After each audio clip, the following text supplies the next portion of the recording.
on another episode of The Strange Show.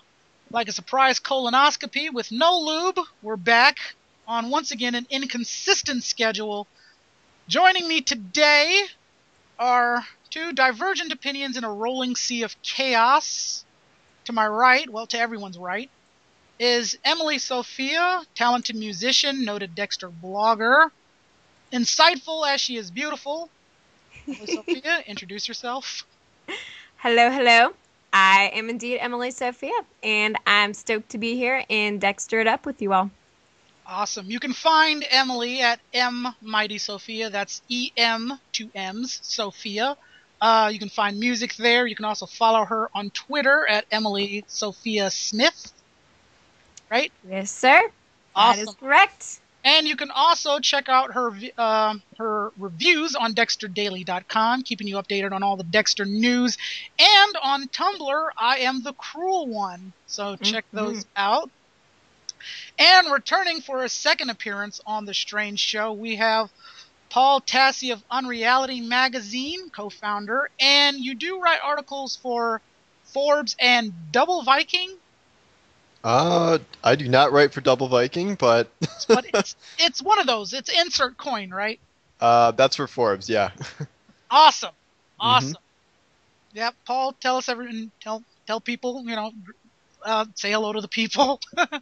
Hi there. I am Paul Tassi, and I guess I'm in 2 out of the 3 of Hugo's podcasts, so that's pretty cool. Yeah. And like I said before, you can find Paul Tassi at Unreality Magazine. That's unrealitymag.com. Also on Forbes with the insert coin. And you can follow Paul Tassi at Paul Tassi on Twitter. So, yeah. And, of course, if you don't know me by now, then I feel sorry for you for stumbling on this video. Anyway, we're here talking about Dexter Season 7. For those of you who don't know, the series is almost over. One more season. Season 8 will be the final season, the concluding chapter of our favorite serial killer. And joining me are a couple of noted Dexter reviewers that I've been following for quite some time this season. And we're just going to kind of have a roundtable discussion about this season. Now, just to get the ball rolling, just so, full disclosure, just so everybody knows where I'm coming from, I hated this season. I'm not gonna lie, there was some things that I really liked about it, but I really hated this season. Paul, I don't know where you stand on it. I know you didn't like the finale, but... Well, I went from being kind of so-so to really actually liking it toward the middle, and then by the end I was pretty upset about it. So in the end I didn't really like how it all turned out. And Em? And I actually, personally, I really liked the finale. There are a lot of things that I enjoyed about it, but the season as a whole, I struggled with it a lot, especially in terms of pacing. So... That's one of my main grievances is just the way that everything was paced and the way that new characters were brought in. It was just not. I wasn't on board in the way that I think the writers had hoped people would be. So that's what I'll say for now. Well, with both of us being gentlemen here, why don't you elaborate, get the ball rolling? What exactly do you mean by the pacing of it? Like, elaborate on that. Yes. So, basically, I was kind of tracking with things for the first half of the season from about the premiere up until around the 5th episode, which was Swim Deep. And there was kind of this whole, Deb-Dex dynamic that was really being expounded on. And I thought it was really interesting, to see in each episode how their relationship was kind of evolving and unfolding and changing, and how, Deborah's going from trying to control Dexter's every move to wanting to know nothing about it, and wherein she was kind of allowing herself to sort of re-experience those illicit feelings that she discovered in season 6. And it was just really interesting to see the kind of colorful dynamic between them, to see things sort of unfolding with Isaac Sirko as well. I really enjoyed him as a character. I thought it was really kind of fun to have a mobster on the show, but one who is so different as Isaac was, and Ray Stevenson is a badass. But then when Hannah came into the picture, now I'm not going to bash her, as I know some people have so ridiculously done. But the way that her character was really brought in episode 6, Do the Wrong Thing, and all of the sudden, the dynamic that I was seeing as being really cool with Dexter and Deborah, you know, after Deb's discovery, all of a sudden, we see a very uncharacteristic Dexter who's just kind of tumbling head over heels for Hannah, and it just wasn't believable to me. I was really kind of, you know, disturbed by the end of episode 6, where all of a sudden he cuts Hannah loose from the table, and then, well, they're doing it, and I was just like, seriously? And the fact that they ended the episode with, you know, no kind of internal monologue or any explanation, it was just like, okay, so they're just doing the nasty, and that's all we know. And then, yeah, it was just so strange, like the way that they brought Hannah in, and then in the 7th episode, it was super Hannah centric as well, and just things kind of got a little bit, well, a little bit helter skelter, quite literally. I think things Kudos. just kind of yes, they just kind of derailed a little bit. And so I just didn't like the way that Hannah was introduced. Like, all of a sudden, Dexter's just like, I need to kill her, I need to kill her, I need to kill her. Actually, I need to ask her out. Actually, I need to do her. Actually, I can't kill her. And it was just such a strange journey. And, you know, just seeing the ways that Dexter is changing as a killer and kind of tapping more into his humanity. I actually think it's all pretty interesting stuff, but he started becoming more less sympathetic to me as the season went on, and I think that the writers are kind of intending for us to sort of grapple with that reality that Dex is not, you know. There is a quote that was said in one of the Dexter wrap-up podcasts, stealing from another podcast for this podcast. But, you know, Dexter, he's not the neat monster that he started off as, or, you know, portrayed himself as. He's just a really messy human now.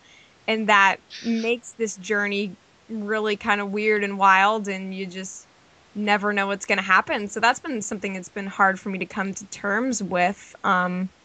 You know, kind of losing that old sense of Dexter that we all got so comfortable with, and that made him so creepily endearing, you know? And the ways in which Hannah actually kind of changed him as well, and helping him to get rid of the Dark Passenger. Like, in the finale, he keeps saying sort of Hannah's little catchphrases, like, you know, do what you gotta do, and I actually keep finding myself saying that lately, and I'm just like, I don't really know if this is such a positive thing, but it was just such an interesting season. I definitely didn't see everything coming, like what with Hannah and the loss of the Dark Passenger, which actually really upset me, because I think a lot of us got to relate to Dexter because of the idea of that Dark Passenger that I think we all have to some extent. I mean, it may not play itself out in that we feel compelled to slit throats, but some of us maybe, but or we just do it in our minds, but you know nobody has to know. But yeah, so it was actually really hard for me in the 10th episode, I think, the Dark whatever,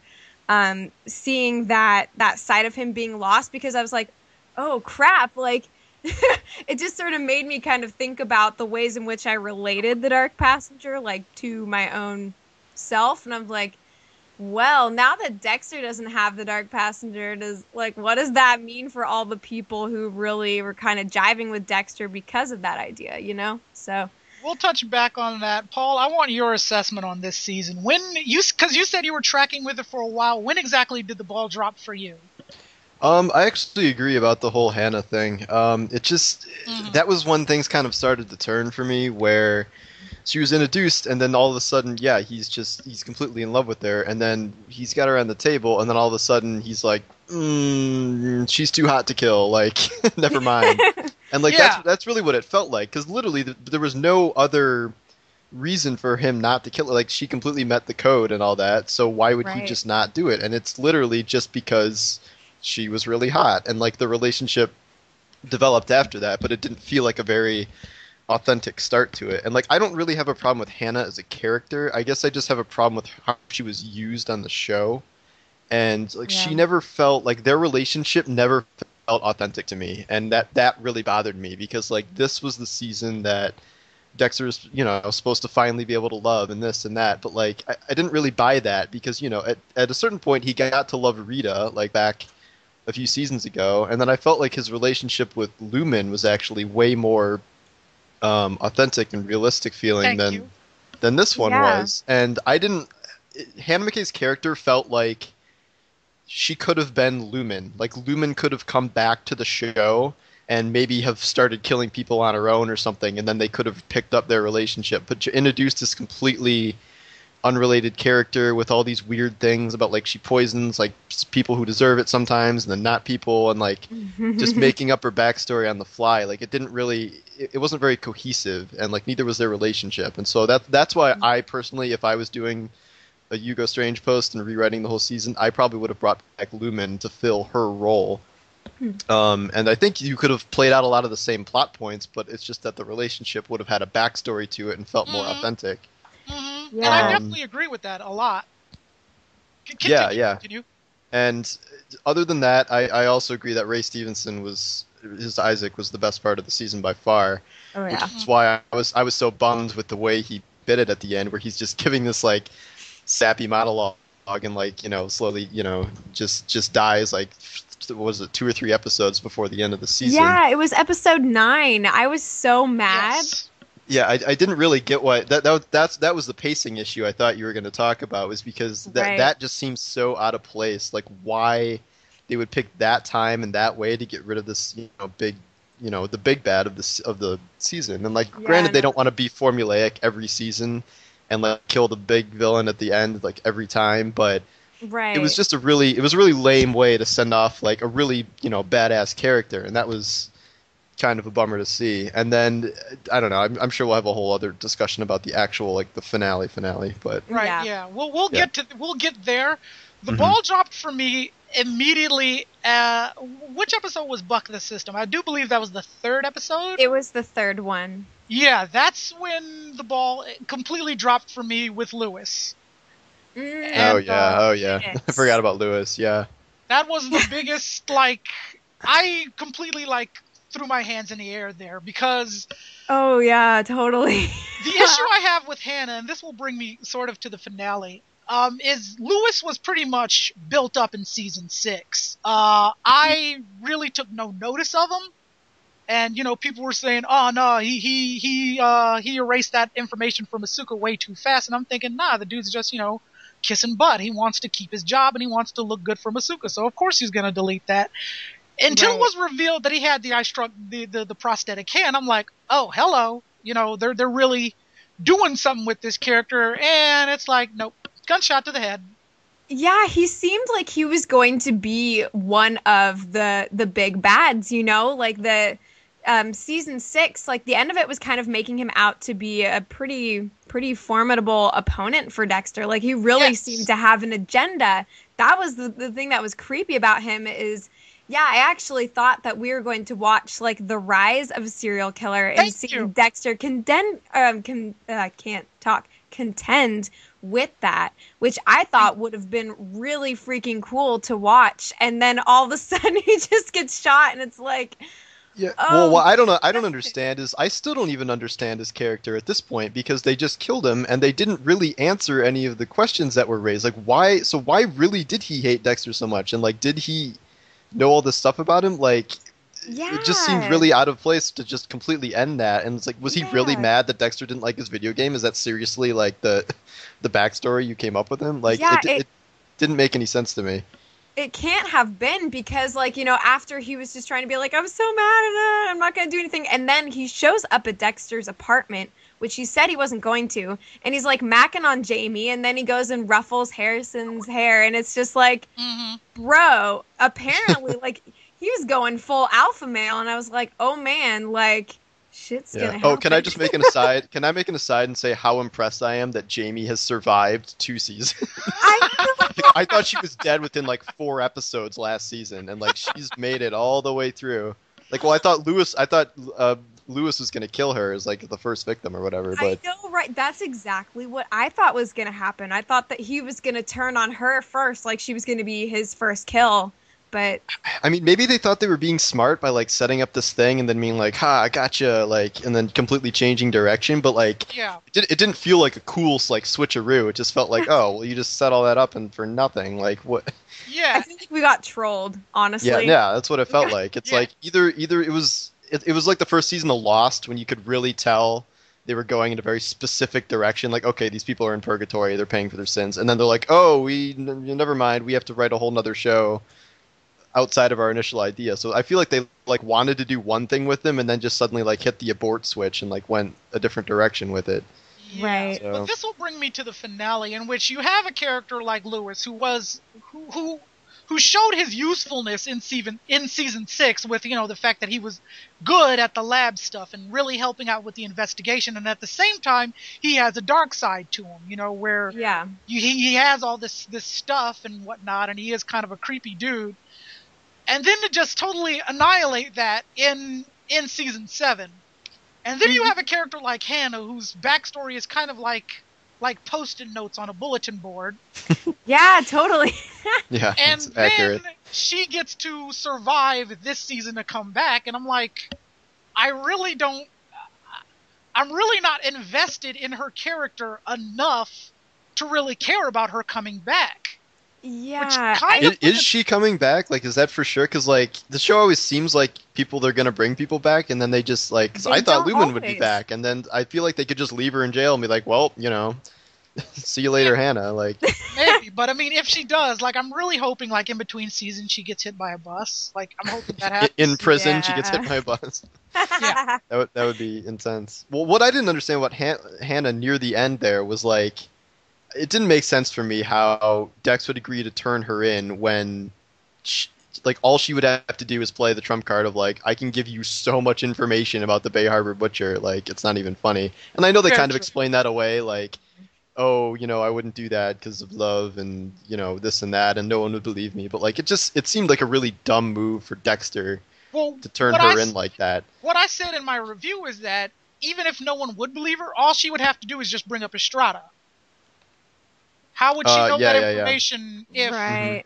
if Dexter wasn't involved with that? If she mentions that, it's case closed, Yeah, Or at but- least it puts a microscope on Dexter, because he is dating some chick who is a serial killer, and like, why would she, single out Dexter? Like, what Dexter was doing, blah blah blah blah blah. It's like, let's look into this anyway. But she loves him, so It's true love. It's true love, you guys. You don't understand. It's just don't question. You just do what you gotta do. Just True love fixes plot holes. That's all you need to do know. what you gotta do. But yeah, so this season, just for me, was just one big missed opportunity with Lewis. And like you said, with Isaac Sirko being taken out, that was just awkward, because it was such an awkward time in the series for him to get taken out. And at that point in time, everything, and I do mean everything, came to like a screeching halt. Hannah was fine. Yeah. Deborah was investigating her to no end. Isaac was dead. Nobody was coming after him anymore. George didn't really care about what Dexter was doing. He could move his heroin. Everything was fine.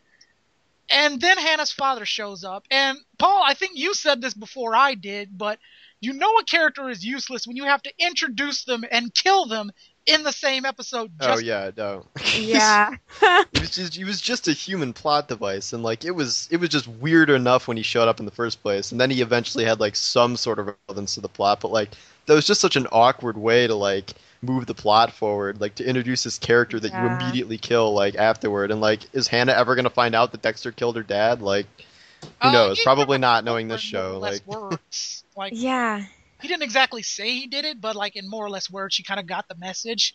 I kind of thought that she sort of inferred it, because he was like, he's not going to bother you again. Like, when one serial killer says that to another serial killer, I think that there is a certain understanding of what those kinds of euphemisms mean. Exactly. Well, but if she got it, why wasn't she mad? Because, like, she specifically was, like, getting super pissed, like, when he was suggesting that before. So I figured if she knew, she would have, like, flipped out on him. And for her to not care seems a little odd. And, like, that would have been another thing, like, oh, I'm going to protect this guy who, like, murdered my father. Like, I don't know. Yeah. You see, therein lies the issues that I have with Hannah. It just seems like her character was just such a fluctuation of, like, okay, Lila, in the second season, I understood. She was a vicarious user. Like, she wanted to live through Dexter. She didn't really want to kill people, but she wanted Dexter to kill people, and she wanted to kind of feed off of that. I got that.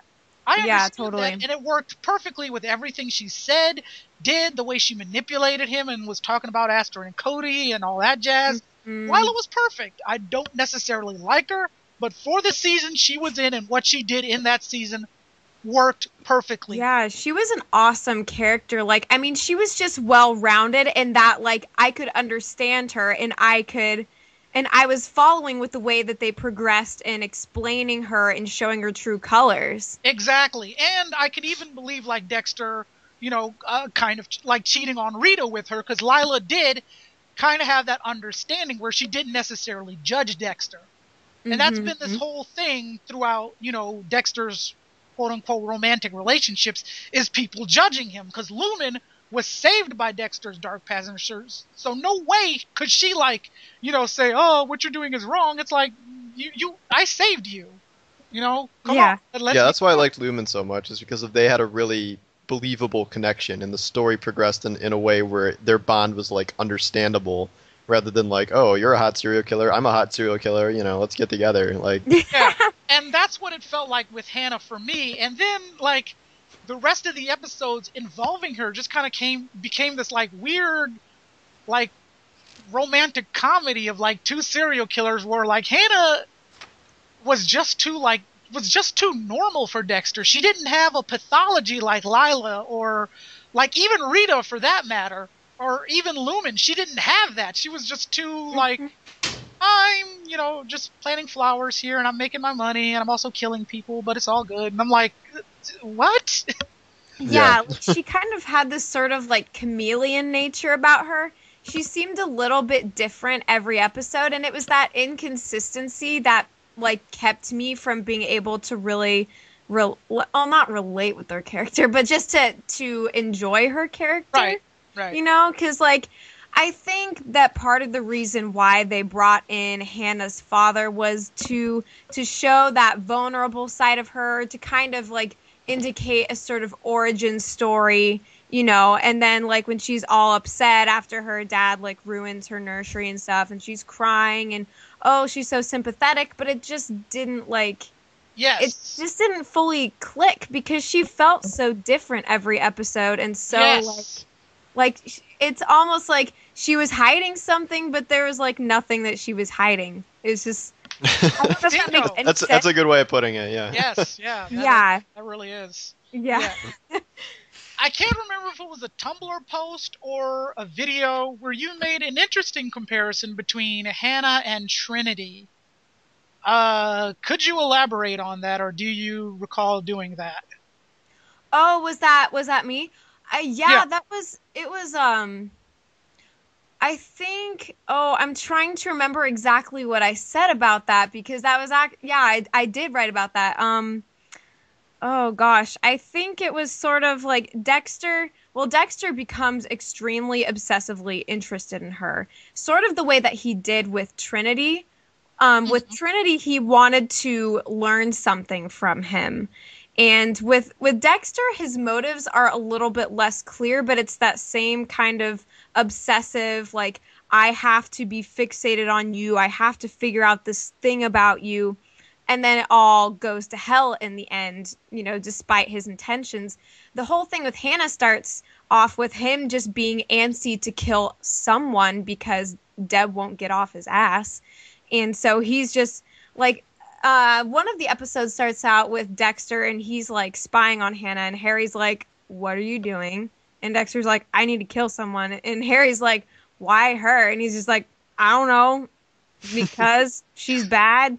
And it was just like, yeah, I mean, it just seemed a little bit more silly, like the grounds upon which he first started to pursue her as a target. But it was with the same sort of zeal that Dexter approached Trinity when he found out about him. And he just couldn't get away from him in the same way that he couldn't really get away from Hannah. And they sort of developed this relationship, but in the end, and even like Dexter and Trinity almost, well, they formed this sort of a quote unquote trust, this sort of like mentorship relationship of sorts. And then Dexter creates this sort of trust with Hannah, and then those trusts are ultimately broken down and things end up a little bit differently. But I think that was, if I recall correctly, that was kind of the argument that I was making then. I'd have to look at that again. But thanks for bringing that up, because I'd actually totally forgotten about that.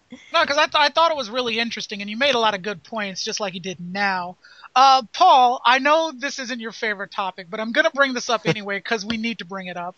All right. The Deborah-Dexter connection, quote unquote. Yes. Yeah. I just don't understand the best case scenario they thought would happen when coming up with that idea that that Deb would be in love with Dexter. Because like, if it doesn't pan out like it hasn't so far, and like it's just really awkward for everyone to see, because they're, she's dealing with these feelings and she told him and it was like really uncomfortable, and it's like neither of them know what the hell's going on. Or like if it did work out and suddenly Deb and Dexter are a couple, like that's like it felt like blasphemy on the show. It's like it's incest. I mean, like, yeah, they're not related or whatever, but like as someone, like I'm adopted personally, and like it's just that kind of, if you grow up with someone, like that doesn't happen. Like right. Well, it's not a believable plot development for me, and like I didn't get that. Well, my argument is the fact that Deborah has always been in not so many ways obsessed with Dexter, and it started out with her obsession with Harry. Kind of wanting to, because throughout every season, she always talks about how she wants to make Harry proud, or, how Harry will be proud of her and things of that nature, how, all the things she's doing. And it's because their mom died. She really didn't have another woman to kind of bounce things off of. Harry was always, dealing with Dexter. So Deborah either has like two reactions to Dexter. Either she can really hate him, or she can be fascinated with him and kind of wondering, okay, what is Dexter doing that makes Harry so interested in him and not me, sort of thing. Mm-hmm. So it's like, I mean, I get that, but like I don't understand how you make the leap, or why you need to make the leap from she really, is interested in him, admires him, and loves him as like a sibling, to she's actually in love with him. Like that's like, it's such a leap that it didn't make sense to me. Because like I don't understand how anything that's happened so far with her getting so involved with his killing and stuff, like I don't get why that couldn't have happened with just the sister-brother bond. Like that, I don't know. Well, the thing I felt like that was enough. Well, the thing is, with her dating his brother already and like damn near marrying the dude, and then her dating Frank Lundy, who was again after her brother, even though she didn't know, the only person in Deborah's like spectrum of relationships, the only person that she potentially had a future with was Anton. And the reason why they broke up is because he was just too damn normal. It's true, though. About Anton. Yeah, everybody does. But again, he was just too damn normal. Like, Frank Lundy was old enough to be her father. Okay, put it like this. She dated her brother in another term in season 1 with Brian. She didn't know she did, but she did. She wasn't aware of that. And then in season 2, she turns around and dates a guy old enough to be her father. Daddy issues, I'm just saying. Exactly. She has some... Deborah, I think on so many levels that Deborah kind of knew that there was something wrong with Dexter, but like throughout this her whole life, Harry's kind of given this approval to Dexter, all this love to Dexter, and Deborah's kind of constantly finding Dexter's and Harry's to date, and it's like the culmination of that, the way the psychologist put it, the culmination of that is that you're not dating any of these guys, you're dating your brother. you're looking for your brother. That's what you're looking for in a relationship. And I thought, for my money, I thought it was at least a logical development. And as far as like the worst case or best case scenario for it, the fact of the matter is the show's messed up to begin with. I mean, you have a guy who's a serial killer and we're rooting for him, and he works for Miami Metro, and it's like, it's strange how that feels normal, where him dating his sister feels like really off the wall and crazy. Like, are we putting a double standard? I don't know. And therein lies the issue. But I mean, if you're uncomfortable with it, that's great. That's fine. I'm just, putting my 2 cents in there. Right now, that's the least of the least of my problems with the show at the current moment. So I'm willing to overlook that in favor of just different things happening on the show. Yeah, which will bring us to the finale of this podcast, Season 8. What do we guys think? How do we think Dexter is going to end? Is he going to get caught? Is he going to die? Is he going to ride off into the sunset? What are we all thinking? He won't die. I'll say that much. I can't see them doing that. I mean, it's just, I don't know. Maybe, I guess it's possible, but it's hard for me to imagine. I think I might be alone in this, but I have always wanted Dexter to get caught. I thought the best development for the show would be him getting caught at the end of this season, and then the following season would be everyone finding out about what he's done, and a big like public debate about like, oh, is it okay to kill serial killers? Like, are we in support or against Dexter? And like the reactions of all the people he knows finding out, I thought would be interesting. And then of course he could like escape custody or something. And I thought a good ending for him would be like, a good final ending would be like escaping to South America or something and like abducting drug lords and murdering them. Like, I can get down with that. I can get down with that. But because if sorry. Just if no one ever knows his secret, like I feel like the show's going to be kind of ending on a note like it has every season. So I feel like something very drastic needs to happen. You know what? Before you continue, I need to address the fact that Quinn knows. What happened to Quinn? Like, what? Quinn. I don't know. They made him out to be like, okay, he's the new Dokes. He's gonna find out, what's wrong with Dexter, and then they just completely abandoned that. They just they forgot about that plotline entirely, and they gave him this super useless stripper club plotline this season, and he hasn't even come near Dexter. Oh yeah, I felt that was so infuriating. Like just how his plot was so completely and utterly uninteresting. It became like it stemmed from something that like all the different plots kind of converged on, like things with the Koshka Brotherhood, but then his little plot line became totally unrelated to everything else that was going on. Like there wasn't even really a Batista Quinn dynamic. Like, they were having all those issues last season, which was interesting to see them work through. But like they had like one scene in the first episode where they're just kind of trying to deal with, what to do with Quinn after he's been so irresponsible. And then all of a sudden he's just off dating some chick. And and then it comes pretty much full circle with him like in the finale hitting on Jamie. It's just like, oh god, that was like a Darth Vader like no moment, like no. Oh man, and the fact that she's even giving him a chance is hilarious. Like, why won't anyone date Masuka? Like, I know it's time for Deb and Masuka to like hook up. Like, make that happen. Just do it. Then all that tension. Exactly. You're telling me. But anyway, Em, your assessment on Season 8. What do you think? Is Dexter going to get caught? Is he going to ride off into the sunset? I definitely don't think ride off into the sunset. But actually, it's interesting because I always thought that it would end in Dexter dying, ultimately. I don't know why. I mean, it's just like he has been bringing about death for so long that I feel like, he's really got it coming himself at some point.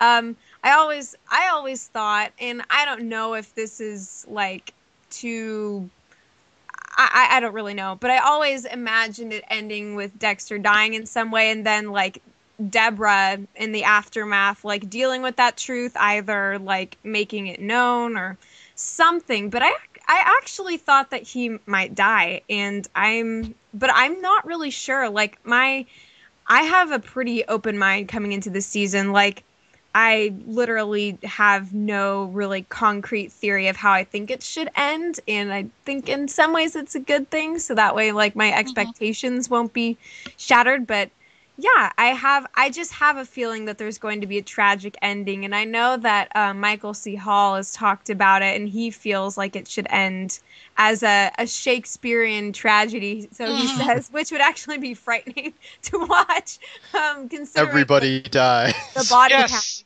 Yes, I was thinking the exact same thing, where everybody kind of has to go this next season. It's weird because like Dexter's a dark show, but it's not usually that dark. Like, you know what I mean? Like it's like funny dark. It's like they wouldn't just murder like 3/4 of the cast at the end. I wouldn't think. Well, but at the end, they could very well get away with it if it comes down to that. Like I could see it happening, but I mean it would have to be like some real strenuous circumstances for that kind of thing to happen. Yeah. Or like maybe like Deborah gets into a gunfight with Miami Metro to help Dexter escape or something. And a lot of things that a lot of people are not factoring in is that Dexter does have a kid now, so we do kind of got to address the Harrison situation going into next season. If he's going to get caught, die, or whatever, what's going to happen to Harrison? With the way this season ended, with LaGuardia getting shot, which I think probably paints the writers into the biggest corner I've ever seen. I really don't know how they're going to get away with that without it being like either completely stupid or just like... Well, wasn't the idea that like they were, I don't know where I heard this, but like they were just going to set it, I think it was a comment on my own site, but it was like they were going to set it up how like LaGuardia and what's that guy's name?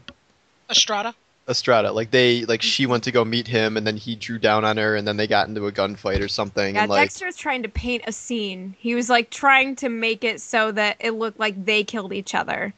Estrada. But it was Deb's gun, and like that's traceable. Like, exactly. That's why I didn't understand. That's why I didn't understand Deb shooting like LaGuardia, because like that's a whole other thing. Because like when you're a police officer, when you fire your gun, like they track that. Like, exactly. And so, another huge issue for me, and I watched the Dexter like video podcast, so I know this wasn't exactly planned, but it's still like a continuity issue.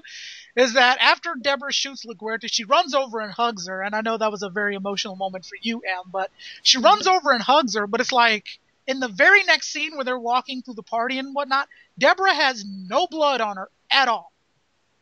Yeah, I know some people were saying that, like, you know, she had a dark dress, and so, and depending on what the material was, it might not have, like, gone on it, but... Oh, yeah. please. I don't know. Because in the production room, they said that scene wasn't exactly planned, but they just, like, left the cameras rolling. I'm like, that's fine, cool, and dandy, but, I mean, it's like...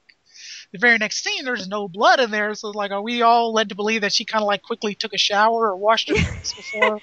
Yeah, it's like how much time passed between the kill and them going to the party, because I guess what remains yet to be seen is what did Dexter and Deborah do after Deborah was done like grieving over LaGuardia's body? Like how much did they do, if anything? So yeah, that's what I was wondering. I was wondering that too, because it's like I was like, did they really chop up their bodies and go on a boat and dump them in the ocean, or did they just leave them there? Like they had to have just left them there. That's all they had time to do, I would imagine. Yeah, I would believe they did that too. And it's like no one would. Like, especially Batista, he wouldn't notice that Dexter and Deborah were conveniently missing from her own party, and now all of a sudden LaGuardia's dead, Estrada's dead, and yeah, so, I mean, even if you're not a detective, that smells fishy to me. Well, it didn't feel like one of Dexter's trademark, like, epic finales. It felt like it was kind of just thrown together and, like, it's like, well, we'll just sort it out later, like, you know. Yeah, so I'm really hoping they untangle this web of knots that they really started in season 6 and just untangle it to a finale that's satisfying, not for the viewers, but for the show itself. Because I feel like those are the best finales, when the viewers aren't exactly the ones you have to please, but you have to please the story. But with the way the story's going now, I'm really not sure what that would mean. It's funny because I've seen some interviews with Sarah Colladin, who's one of the writers on the show, and she says that they've known, quote unquote, for a long time how the show is going to end. So now it's like, how are they going to incorporate everything that's happened since they first got this idea of how they really want it to end? Like, how are they going to bring it there? And I mean, it sounds like they have a cohesive vision, but I'm having a hard time trusting them after this season. You know, it's like you want to believe that they're going to do what's good for the show, but then it's like, WTF happened in season 7. Yes. So there's some distrust. It's tough because like when Dexter was good, it was like the best show on TV for like a solid 4 or 5 seasons, I'd say. But then when it's bad, it's been like I would say this season was better than season 6. Like I couldn't handle season 6. Like from episode 2, I was like, oh, he's a hallucination, and then like I had to sit through 9 more episodes as they slowly explain that. And like, but when it's bad, it just seems like they don't care. So you kind of have to wonder what's going to happen in the final season if they can go back to the way they used to be. Like if they invented this ending maybe a while ago, maybe it was still back when they were still thinking of good ideas. Maybe. So. Maybe. Yeah. One can only hope. Anyway, we're now running on 40 minutes. Dang. Yeah, way more longer than I thought this podcast would last. But I mean, hey, it was all good discussion here. I think we covered some good ground. There's so much to be said. Oh yes. And I'm hoping to get the 3 of us back for the final season of Dexter and just kind of talk about that. Anyway, just to close this thing out, you guys can check out all of these links and more. Like I said, unrealitymag.com. You can find Paul Tassi's Dexter reviews. You can find Emily Sophia's reviews on that's M with EM, 2 M's, Sofia, Mighty Sofia, my bad, here on YouTube and also on Dexter Daily. She wrote a great New Year's wrap-up for this season. Really awesome. And if you all would be so kind to check out the link in the description box to the strangeverse.blogspot.com, you will find the dexterity videos, which I do every season, and a special blog where I rewrite the entirety of Season 7 in Dexter's Season 7 that wasn't. So be sure to check that out. I'm going to say goodbye to my guests. Take it easy, Paul. And take it easy, M. Thank you guys for being on the show. Thank you. And I will see you all later. Peace.